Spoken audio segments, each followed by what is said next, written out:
Bien bonjour, bon vendredi à tous, madame, messieurs. C'est la dernière édition de la revue des grandes unes de la semaine, avec notamment nos invités déjà sur ce plateau qui vont commenter, analyser, même décrypter l'actualité telle que traitée par la presse.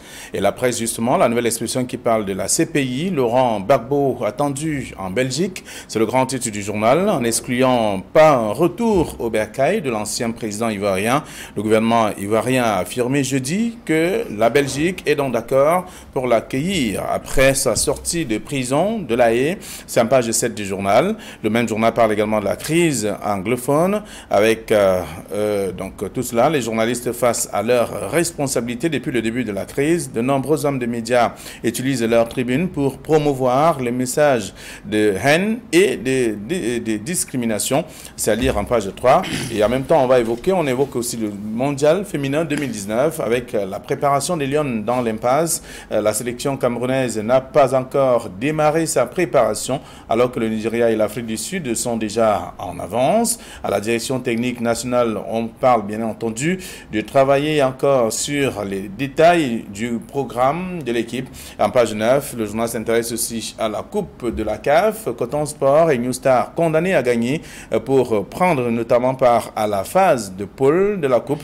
La Confédération africaine de football, les clubs camerounais qui jouent d'ailleurs le match retour du tour de cadrage ce week-end sont obligés de battre leurs adversaires. C'est en page 9 de ce numéro. Le journal parle aussi de Bafoussam Premier avec le Social Democratic Front qui est donc à la conquête des électeurs. Une opération d'inscription en masse sur les listes électorales a été donc lancée le 16 janvier 2019. C'est ce qu'on lit à la une du journal La Nouvelle Expression de ce matin. Et puis le Messager qui est dans les kiosques parle notamment de Fundi 2, succession de Luc Assamba sous fond de tribalisme politique.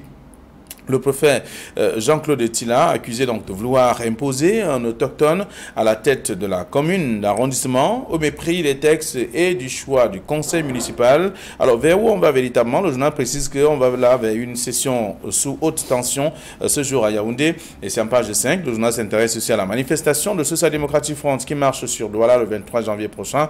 L'honorable Jean-Michel Nitieux s'indigne d'ailleurs contre les pratiques mafieuses ayant provoqué le retrait de la Cannes 2019. En page 4, ouest à nord-ouest également, comment la crise affecte les caisses populaires, l'économie de la région en péril du fait de la crise qui dure depuis plusieurs mois. Donc c'est à lire à la une du journal également. Le journal Le Messager de ce matin, les du Sahel qui est dans les kiosques ce jour parle donc de l'extrême nord. 38 163 candidats au CEP sans acte de naissance. C'est en page 3. Et on parle aussi de la localité de Marois, deuxième précisément, où le commissaire de police a été donc incarcéré à Konengi, condamné carrément, selon bien sûr le journal disponible aussi dans les kiosques ce matin. Alors, des projets et bien d'autres aussi à lire dans le journal, l'œil du Sahel de ce jour, qui est donc disponible, tout comme le journal que je vous invite à lire, c'est naturellement, donc Émergence, qui est disponible sur le quotidien privé bilingue, qui parle donc du sommet de l'État. Chantal Biya, désormais détentrice du pouvoir, c'est une question, mais 10 experts s'affrontent donc sur cette question et c'est à lire dans le dossier proposé par le journal Émergence. Le journal parle également de la Damawa où les éleveurs ont payé des rançons pour plus de 2 milliards de francs CFA. Donc, aux preneurs d'otages, c'est dans le journal, disponible aussi.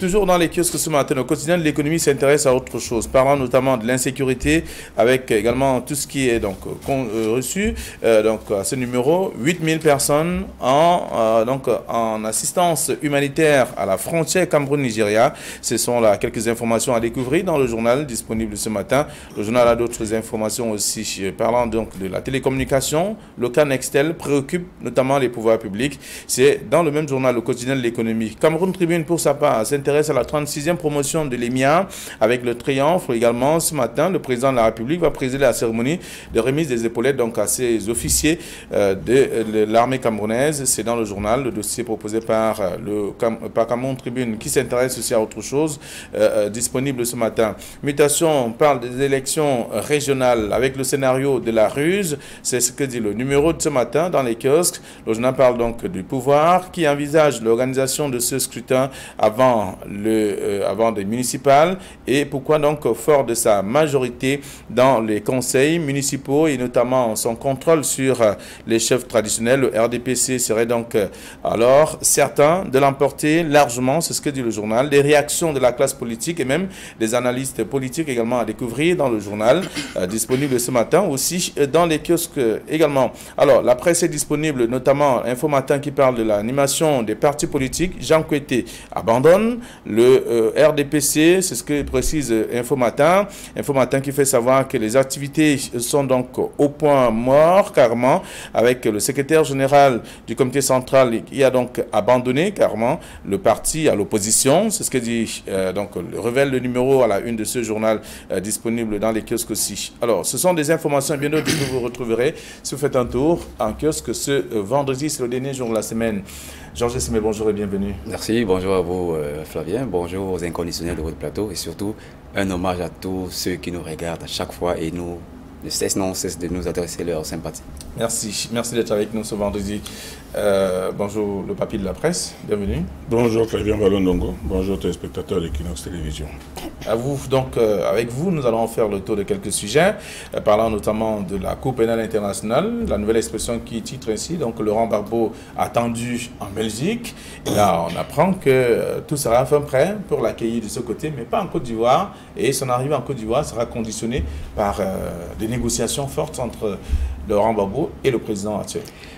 Nos confrères de la nouvelle expression ont certainement repris une sortie du porte-parole du gouvernement ivoirien qui a évoqué effectivement cette hypothèse d'un accueil de Laurent Gbagbo sur le sol belge. Je crois qu'il y a des tractations politiques qui sont en train d'être effectuées dans ce sens, mais on n'en est pas encore là. Pour le cas Blé Goudé, la Belgique a tout simplement refusé d'accueillir Blé Goudé sur son sol. Mais je pense qu'avec cette initiative de recevabilité de M. Gbagbo, ça vient régler provisoirement une question politique importante entre la Côte d'Ivoire, entre l'actuel pouvoir ivoirien et M. Laurent Gbagbo, parce que son arrivée sur le sol ivoirien va bien évidemment non seulement reconstituer les cartes politiques, mais également préparer bien évidemment un terrain politique extrêmement délicat avec l'élection présidentielle qui se profile à l'horizon en 2020. Mais pour l'instant, nous n'en sommes pas encore là. Il y a encore ce dossier juridique qui est pendant devant la Cour pénale internationale où tout à l'heure, le juge pénal international va certainement se prononcer sur le sort définitif de M. Gbagbo, parce que vous savez que le procureur a interjeté appel sur l'arrêt de mise en liberté et d'acquittement de M. Gbagbo et de Blé Goudé. Donc je crois que le juge va se prononcer là-dessus tout à l'heure. Donc le porte-parole du gouvernement ivoirien a émis cette hypothèse, mais a dit qu'il appartiendrait seulement au président Ouattara de régler cette question. Donc c'est une question donc éminemment politique à côté du contentieux juridique qui est en train de se dérouler actuellement du côté de la Cour pénale internationale. Alors Camille ne laissez pas encore la liberté totale lorsqu'on observe également le traitement qui est réservé à ce sujet concernant Laurent Gbagbo et Blé Goudé, la Côte d'Ivoire qui émet les hypothèses. Vous constatez comme moi que le Cameroun constitue un énorme fan club pour Laurent Gbagbo. Parce que non seulement au moment où on annonçait sa libération, il y en a qui étaient en train d'exulter à n'en pas finir. Mais moi j'ai l'impression qu'il y a beaucoup de Camerounais qui n'ont pas lu tous les dessous de la crise ivoirienne, qui n'ont pas suivi l'avalanche et même l'escalade qu'a connue la Côte d'Ivoire pendant le règne de M. Laurent Gbagbo. Et j'ai l'impression qu'il y en a beaucoup qui ne tiennent plus compte de la responsabilité directe de M. Laurent Gbagbo dans cette guerre qui est arrivée au point de ne le considérer que comme une victime. Mais en réalité, M. Laurent Gbagbo, je ne cesserai jamais de le dire, et je demande à ceux qui ne sont pas informés d'aller lire, d'aller relire la presse de cette période où M. Laurent Gbagbo porte une énorme responsabilité dans ce qui est arrivé en Côte d'Ivoire à partir du moment où il a refusé sa défaite, et malgré l'intercession de plein de chefs d'État jusqu'au président Barack Obama, qui lui ont même promis de le laisser s'installer ailleurs. Bref, aujourd'hui, qu'il vient de passer 7 ans en prison, si il est en train de pouvoir bénéficier de la liberté aujourd'hui, ce n'est pas parce qu'il est innocent. Ce n'est pas parce qu'il bénéficie en fait, que le tribunal a fini par découvrir que non, il n'a rien fait du tout. Mais M. Laurent Gbagbo ne peut n'avoir rien fait du tout. Bon, c'est pour cela d'ailleurs que vous voyez qu'au moment où on a annoncé sa libération, il y a eu deux camps, en réalité, qui sont exprimés en Côte d'Ivoire. Il y a eu d'un côté les pro-Gbagbo qui ont chanté, exulté, ont même commencé à balancer des menaces de vengeance et de retour de bâton. Et aussi de l'autre côté les victimes qui n'étaient pas contentes, justement, qui estiment que le malheur qui doit arriver, c'est de la faute de M. Gbagbo. Donc c'est pour cela que, à l'annonce de cette libération qui se confirme de plus en plus, même les plus hautes les autorités judiciaires de la Haye ont estimé que M. Laurent Gbagbo, ne peut pas revenir comme tout cela, facilement comme ça en Côte d'Ivoire, tout de go. Bon, on a préféré l'envoyer en Belgique, où vit d'ailleurs sa seconde épouse Nadi Bamba. Bon, donc ça lui donne déjà un gîte où aller, mais vous réaliserez que M.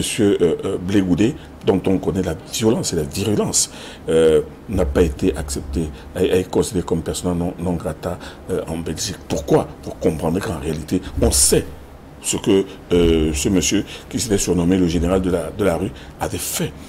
Donc aujourd'hui, les observateurs et même les responsables judiciaires estiment que M. Gbagbo ne peut revenir en Côte d'Ivoire, qu'avec la bénédiction du chef de l'État, qui aura eu le temps de baliser son retour, parce qu'il ne peut pas revenir comme ça, comme un cheveu dans la soupe, avec une partie du peuple qui va se mettre à l'attamer à l'aéroport, tandis qu'une autre partie va l'attendre avec des machettes. Donc moi je pense qu'il y a un processus. C'est son pays tout de même. C'est son pays, c'est son pays, mais aujourd'hui la Côte d'Ivoire, vous le savez très bien, c'est un pays qui demeure encore fracturé. C'est-à-dire qu'il y a des séquelles de cette guerre. Cette guerre a été très très dure. 3 millions de morts, vous n'imaginez pas ce que c'est. Flavien Vallon. 3 millions. Donc aujourd'hui, M. Laurent Gbagbo va revenir dans son pays, mais il y a des gens qui sont déjà en train de s'imaginer qu'il revient pour venir prendre la place de Ouattara et venir battre Ouattara à l'élection, comme si la seule chose qu'il pouvait faire, ce n'était que d'être président de la République. Alors, Georges Semi, est-ce que le retour de Laurent Gbagbo en Côte d'Ivoire va être un début de la calmie carrément dans ce pays? Non, pas du tout. Vous savez que les blessures qui ont été ouvertes en 2010 et en 2011 sont assez profondes. Et je crois que depuis 3 ans, le pouvoir ivoirien en place a entamé un processus de réconciliation qui s'est manifesté, je crois, en mi-2017 par la libération de près d'un important nombre d'inféodés du Front populaire ivoirien, dont Mme Gbagbo. Donc je crois qu'il y a un processus d'apaisement qui est entamé, mais ça ne veut pas dire que tout est résolu. Vous savez que pour revenir sur le cas de M. Gbagbo, il a écopé d'une condamnation de 20 ans sur ce qu'on a appelé là-bas le casse de la BCEAO, parce qu'à l'époque, en 2011, ces forces armées sont carrément allées braquer la BCEAO et il est sous le coup d'une condamnation de 20 ans. Et pour cette simple raison, il ne peut accéder au territoire ivoirien, sinon il se fera tout de suite arrêter. Je partage tout à fait le point de vue, en partie, bien évidemment, le point de vue du doyen qui pense que, pour ceux qui pensent que Gbagbo est une victime, non, M. Gbagbo n'est pas une victime. Il a été à l'origine, au départ et à la fin de tous les crimes qui ont été commis en Côte d'Ivoire. Il a complètement ruiné ce pays. Souvenez-vous de l'affaire du Port Bokoala, ce navire qui était chargé de déchets toxiques qu'on a permis d'accoster au port d'Abidjan. Il y a eu, je crois, une centaine de morts et des milliers de personnes qui ont été empoisonnées par ces déchets toxiques. Rappelez-vous de l'affaire Guy-André Kiefer, où on disait que c'est Mme Gbagbo en personne qui a envoyé ces escadrons de la mort pour tuer ce journaliste qui enquêtait sur la filière, sur les actes de corruption dans la filière cacao. Et je ne vais pas revenir sur les épisodes où on a instrumentalisé M. Blé Goudé en inféodant la jeunesse derrière lui et en le constituant comme une sorte de défense juvénile du pouvoir Gbagbo. Donc, moi je pense que M. Gbagbo, les Ivoiriens en gardent un très mauvais souvenir. Mais là où le bas blesse, c'est deux poids, deux mesures sur la justice. Parce que autant il y a des crimes qu'on peut mettre au passif de M. Gbagbo, autant il y en a qu'on peut mettre au passif de M. Ouattara. Et on ne voudrait pas que, parce que M. Ouattara est au pouvoir aujourd'hui, qu'il y ait une sorte d'acharnement contre Gbagbo, parce qu'il y a eu des crimes. M. Gbagbo a commis des crimes, le camp Ouattara a également commis des crimes. Sur le cas Gbagbo, puisque c'est lui qui est devant les tribunaux aujourd'hui, on voudrait bien que ceux qui l'accusent, la chambre d'accusation apporte les preuves effectives qu'il y a eu crime de guerre et crime contre l'humanité. Il y a eu crime de guerre, il y a eu crime contre l'humanité. Malheureusement, on ne peut le prouver. Mais ça ne veut pas dire que Gbagbo est innocent. Et ça ne veut pas également dire que de l'autre côté, dans le camp Ouattara, Et il n'y a pas les crimes qui ont été commis, il y a bien évidemment les crimes qui ont été commis et il appartient désormais à la chambre du procureur de mettre sur le même pied d'égalité les crimes commis par M. Gbagbo et ceux qui ont été commis par le camp Ouattara. Mais vous savez, je sais même ce qui m'amuse au Cameroun ici, c'est que les gens qui s'extasient de la libération de Gbagbo le présentent comme un africaniste, comme le plus grand défenseur de l'Afrique et tout ça. Non, il n'est aucunement pas africaniste. Moi, c'est un peu embêtant. C'est cette façon assez obscure et assez absconce de lire l'actualité, surtout en Côte d'Ivoire. Je pense qu'il faut que les gens prennent le temps de s'informer, de lire et donc d'avoir l'information et non de se déshabiller chaque fois que... Et Kadhafi, qu'est-ce qu'il est? Si on dit de Gbagbo panafricaniste, et Kadhafi, qu'est-ce qu'il a été?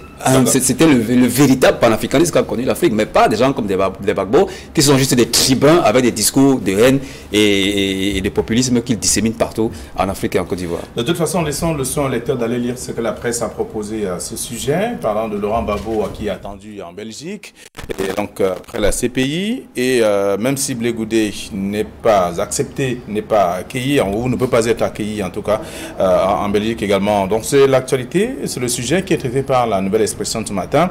Autre sujet que propose le journal, on parle de la crise anglophone, donc avec les journalistes donc en face à leurs responsabilités. On a vu depuis le début de la crise, de nombreux journalistes utilisent leur tribune pour promouvoir, selon bien sûr le numéro de ce matin, les messages de haine et de discrimination. Il y a eu de nombreuses publications depuis le déclenchement de la crise anglophone en 2016. Nous avons traité dans nos différents journaux, presse écrite, il y a eu des éléments télé qui sont passés, des éléments radio. Mais lorsque nos confrères de la Nouvelle Expression parlent de la crise anglophone, les journalistes face à leurs responsabilités, utilisant leur tribune pour véhiculer des messages de haine, je crois qu'il s'agit essentiellement des réseaux sociaux. Parce que certains journalistes ils ont des blogs, il y a certains qui ont des blogs, et ils ont également des murs là où ils diffusent leurs travaux ou alors leurs enquêtes. Mais malheureusement, ils les font en oubliant qu'ils sont d'abord des journalistes. Parce que lorsque vous, journalistes, vous utilisez votre blog ou votre mur pour véhiculer un message, vous le faites en tant que journaliste. Ou alors lorsque vous le faites simplement sur Facebook, vous êtes lié, votre publication est liée à l'organe pour lequel vous travaillez. Et c'est certainement la raison pour laquelle les Nations Unies ont trouvé bon de rassembler une bonne pochette de journalistes de l'Ouest, du Nord, du Sud-Ouest et du littoral pour leur rappeler que, messieurs, il y a des sacro-saints principes qui existent dans votre métier et vous ne devrez pas les violer. L'éthique, la déontologie journalistique existe et vous devez travailler selon ces canons-là. Mais n'oubliez pas également qu'il y a la loi qui vous guette. Lorsque vous utilisez un instrument, un outil, certes est le vôtre pour véhiculer des messages de haine, vous tombez sous le coup de la loi. Le nouveau code pénal, la loi portant répression des actes de terrorisme, mais également la loi sur la cybercriminalité. Donc les journalistes devraient donc s'imprégner de ce séminaire qui a été organisé par les Nations Unies pour changer de fusil d'épaule. Ce n'est pas tout le monde qui a versé dans ces exagérations, mais je pense qu'il y en a quand même qui ont utilisé ces leviers qu'ils ont pour véhiculer certains messages qui sont des messages qui... C'est un rappel à l'ordre, Amine Elie. Non, ce n'est pas un rappel à l'ordre. Moi, je pense que c'est une approche didactique. Une approche didactique, histoire de faire comprendre aux journalistes que le sacro-saint piédestal sur lequel repose l'exercice de la profession de journaliste, c'est la responsabilité. Un journaliste, quand il fait ce métier, il doit être responsable de ce qu'il fait, de ce qu'il dit, de ce qu'il véhicule. Et moi, je pense que, comme le dit Georges Sémé, il y a eu beaucoup de dérapages. Vous n'avez qu'à voir les vidéos barbares et sauvages qu'on a vu diffusées dans les réseaux sociaux. On est en train d'égorger des soldats, on est même en train de les traîner au sol et tout cela. Vous pensez que ces gens qui le font circuler, c'est uniquement pour créer la sensation? Non, c'est pour démontrer qu'en face, les insurgés ont les moyens aussi de faire du mal. Et moi, je pense que ce séminaire organisé dans le but, de mettre les journalistes face à leurs responsabilités, surtout de les mettre face aux risques qu'ils encourent. Parce que ce n'est pas tout de leur dire que vraiment vous devez faire ci. Mais il était aussi question de leur faire comprendre que si vous le faites, voici ce que vous risquez. On a vu avec notre conseiller Mimi Mifo ici, comment la loi a failli la frapper de manière très très dure. Donc moi je pense que il ne faudrait pas que demain après-demain, des journalistes, surtout dans le traitement d'informations sur la crise anglophone, se retrouvent devant la loi pour avoir justement violé un certain nombre de principes élémentaires, mais incontournables de l'exercice de la profession de journaliste. Alors, c'est en page 3 de la Nouvelle Expression ce matin, qui parle de la crise anglophone, les journalistes face à leurs responsabilités. Vous aurez l'occasion de parcourir le sujet, le traitement qui a été également réservé à cette actualité. Alors, toujours dans la presse ce matin, il y a le journal Émergence qui parle donc, c'est le quotidien privé bilingue, qui parle du sommet de l'État. Chantal Biya, désormais détentrice du pouvoir, c'est une question, et avec 10 experts qui s'affrontent. Comme tous les vendredis d'ailleurs. Vous savez que ce journal aime bien cet exercice hebdomadaire de poser une question plus ou moins iconoclaste, plus ou moins provocatrice. Vous savez qu'il y a des moments où ils se sont demandé pourquoi est-ce que Franck Biya ne veut pas être président de la République, pourquoi est-ce que si, pourquoi est-ce que cela. Non, cette fois-ci, ils ont mis le doigt sur une question qui est largement posée dans certains cercles, dans les marchés, dans les troquets, où les gens, quand ils ont bu avant d'avoir mangé, se laissent aller à toutes sortes de spéculations. Il y en a qui estiment que dans ce pays, il semble que l'épouse de la première dame détiendrait un pouvoir qui exercerait une certaine influence sur le chef de l'État. Bon, mais il faudrait bien qu'on lise un peu ce que disent ces 10 experts. Mais toujours est-il que c'est un sujet un peu atypique, mais tout de même, qui est quand même intéressant. Il faut qu'on voit quand même ce que ces gens pensent. Alors, Georges Sémé, le journal rappelle quand même, hein, ça je m'en tiens simplement à ce que le reporter a pu proposer ce matin.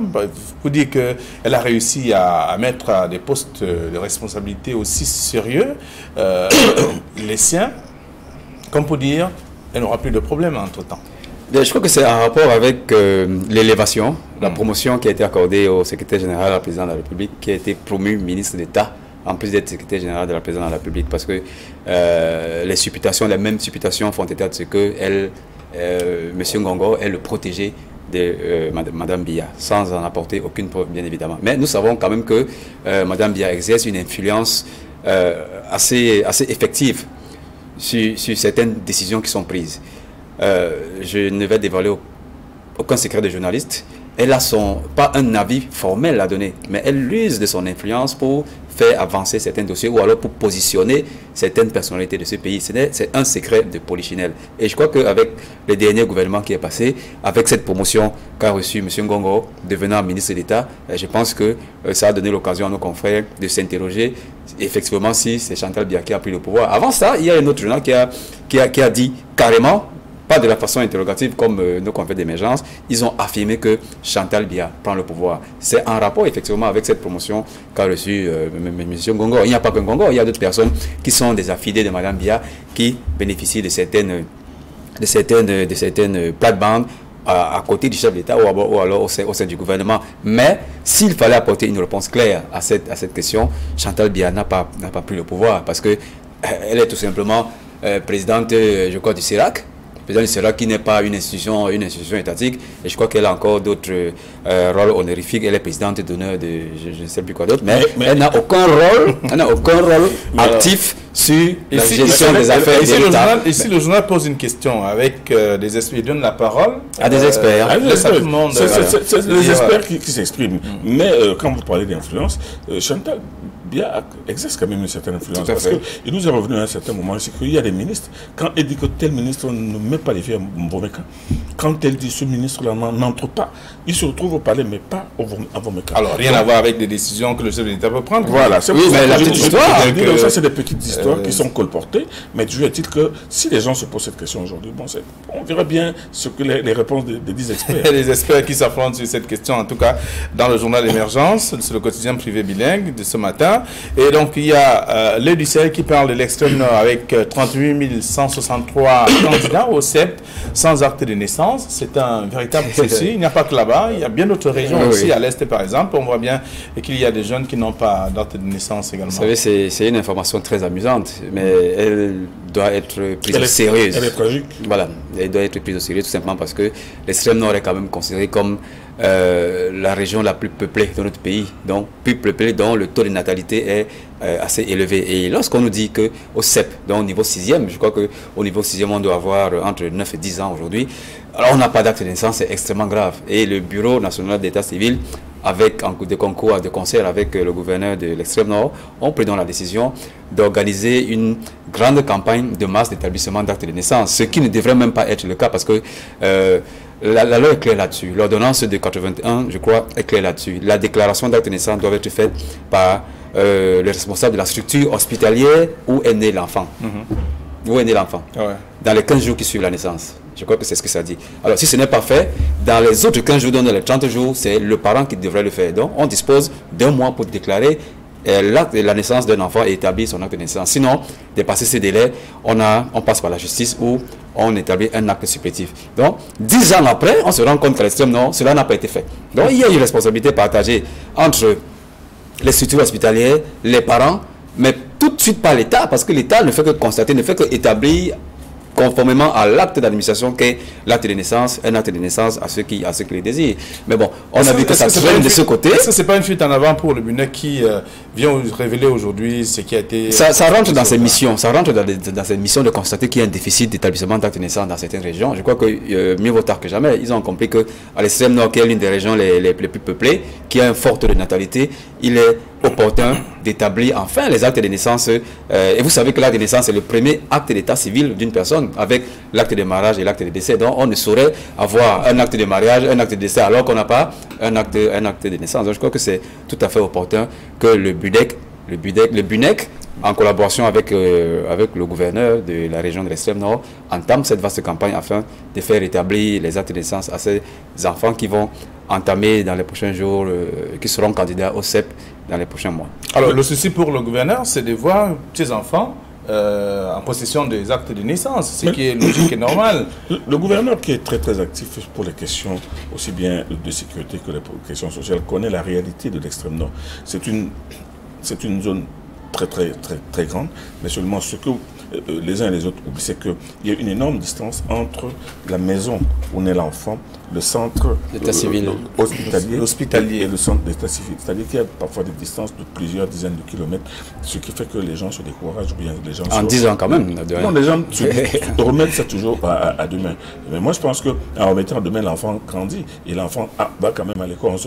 Et le parent se dit toujours que je vais le faire. Mais il y a cette réalité. Il y a un peu de favoritisme également qui joue entre le parent et l'enseignant. Oui, c'est vrai. En disant que non, je vais apporter l'année prochaine. C'est cela aussi, cette négligence. Mais la réalité est qu'effectivement, il y a un problème justement de distance entre les villages, les hôpitaux et les centres d'état civil. Parfois, l'enfant naît à la maison. Il n'est même pas né à l'hôpital, mais il grandit. Et maintenant, aller l'enregistrer, c'est ça la plus grande difficulté. C'est pour ça que moi, je pense que pour contourner ce problème et le gérer rapidement dans l'optique d'éviter une année blanche à ces 38 163 petits candidats au CEP, le gouverneur Midia Ouabakari a décidé de créer ce qu'il appelait des séances foraines. C'est-à-dire qu'il y a une caravane itinérante qui arrive dans un village, on rameute tout l'entourage, les gens viennent, on enregistre ses enfants et ça, on continue. Donc maintenant, c'est plutôt maintenant l'état civil qui vient vers les populations. Et ça, c'est une bonne initiative du gouverneur Midia Ouabakari qui est, comme toujours, au four et au moulin. Et très bien. En tout cas, il vient de sortir d'un autre front, celui de la sécurité qu'il a engagé. Il y est toujours. Avec Boko Haram. Donc, on voit bien comment il se bat. Alors, c'est à découvrir dans le journal L'Œil du Sahel de ce matin, en page 3. Alors, autre chose, c'est le Messager qui propose ce matin, parlant de manifestations avec le Social Democratic Front qui marche au Sud-Ouala le 23 janvier prochain. Jean-Michel Ninche est déterminé? Ninche, encore Ninche et toujours Ninche. Je crois qu'après les épisodes malheureux de 2008, ce député revient encore avec le rond-point Dakar. Parce que la déclaration de manifestation publique qui a été adressée au sous-préfet de la 3e indique que le point de départ de la marche c'est le rond-point Dakar. Et tout le monde se souvient de ce que c'est que le symbole que représente le rond-point Dakar pour Ninche, mais également pour les Camerounais qui se sont malheureusement laissés embarquer dans une histoire qui a commencé par une grève des transporteurs, récupérée par M. Ninche et qui s'est transformée en ce qu'on a appelé les émeutes de la faim. Je suis pour une dénonciation de ce qui s'est déroulé parce que la déclaration de manifestation publique parle de dénoncer le scandale de la CAN et l'impunité qui va avec. Donc je pense qu'il faut dénoncer. Mais est-ce qu'il faut le faire par une marche? Je ne crois pas. Il y a divers canaux pour le faire et l'homme politique, il a certainement à trouver qu'il faut faire une marche de protestation pour dénoncer ce scandale. Mais il est clair quand même qu'il s'agit d'un homme politique qui va récupérer, certes un scandale, mais pour en faire une cause politique. Et c'est là où il y a le piège de la manipulation. Donc, nous, les hommes des médias, nous le faisons sur les plateaux, à travers nos écrits, mais nous ne sommes pas prêts, et certainement les autres Camerounais également, nous ne sommes pas prêts à effectuer une marche, fût-elle pacifique, pour aller dire que non, il faut arrêter tous ceux qui ont volé l'argent de la CAN, parce que dans le piège de la marche, il y a toujours les égarements, les exagérations, et ça se termine par les arrestations et les coups de feu. Donc, je conseillerais tranquillement à M. Ninche de revenir la presse, pourquoi pas, faire une conférence de presse, dénoncer. C'est vrai qu'il est un homme politique et il choisit la voie de la marche, mais je crois que c'est dangereux pour l'ordre public et certainement les autorités régaliennes qui sont en charge d'accorder les autorisations vont tout simplement accorder une fin de non-recevoir à cette marche qui est prévue le 23 janvier. Alors, Camille Nélé, comme dit Georges Sémé, c'est un homme politique. Nous sommes en période basse de la politique. Il veut se faire entendre, certainement, en utilisant cette méthode ou alors en organisant cette marche. Qu'on aime Ninche ou qu'on ne l'aime pas, un constat se dégage. Ninche est un insoumis. C'est quelqu'un qui refuse d'accepter ce qui est inacceptable. Moi, je pense qu'au-delà de son activisme débordant, d'un activisme débordant dont on l'accuse de temps en temps, ce monsieur est quand même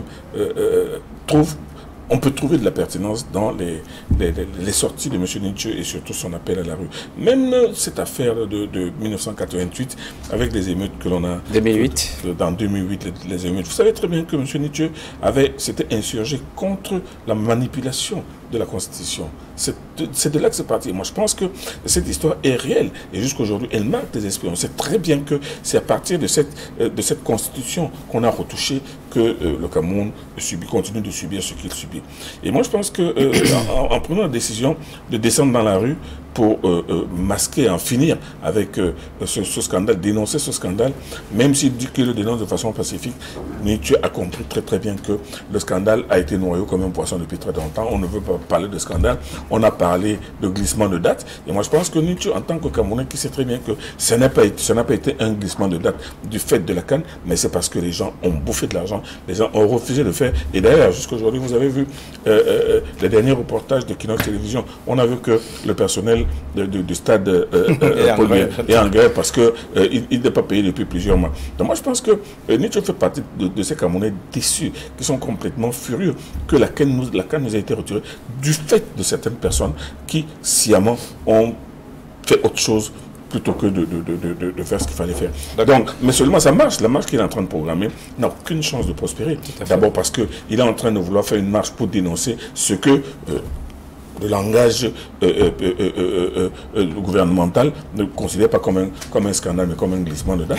Donc forcément, le sous-préfet ne va pas accepter. Et forcément, si M. Ninche s'entête, il y aura un clash. Mais ça ne veut pas dire que M. Ninche n'avait pas raison de manifester le ras-le-bol des Camerounais. Parce que vraiment, les Camerounais sont encore révoltés par cette Coupe d'Afrique qui nous a été retirée du fait de la méchanceté de certains Camerounais. L'information contenue dans le journal Le Messager en page 4, parlant donc du Social Democratic Front qui marche sur Douala le 23 janvier prochain. Alors, l'honorable Jean-Michel Ninche qui s'indigne contre les pratiques mafieuses ayant provoqué le retrait de la CAN 2019 au Cameroun.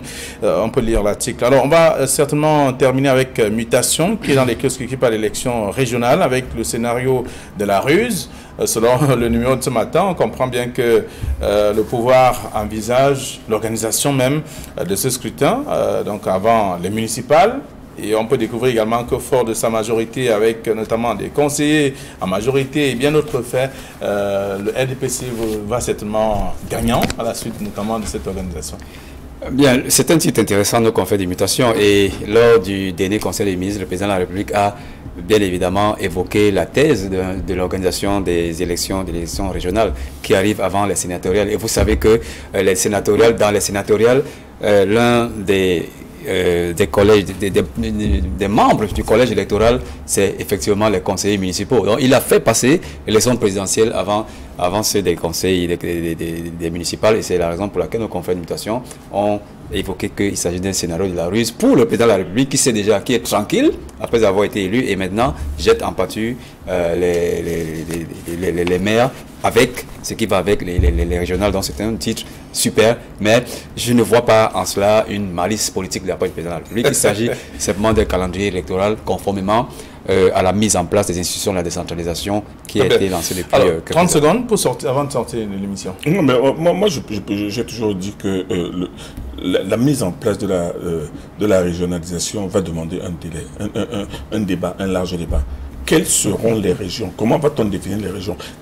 Comment seront constitués les conseils régionaux? Tout ça existe dans les textes. Mais moi, je dis qu'il y aura un débat. Je suis sûr que ces régions ne pourront pas être les 10 régions que nous connaissons. Donc moi, je crois qu'on est en train de parler des élections régionales, mais il y aura d'abord un débat préalable, tant au niveau de l'Assemblée nationale qu'au Sénat, pour définir ces régions-là. Très bien. Alors, ce sont des informations à lire dans la presse ce matin. Vous aurez l'occasion de parcourir ces informations après avoir fait un tour dans les kiosques. Je vous souhaite déjà de passer un très bon week-end, même si la formule New Look vendredi soir est maintenue.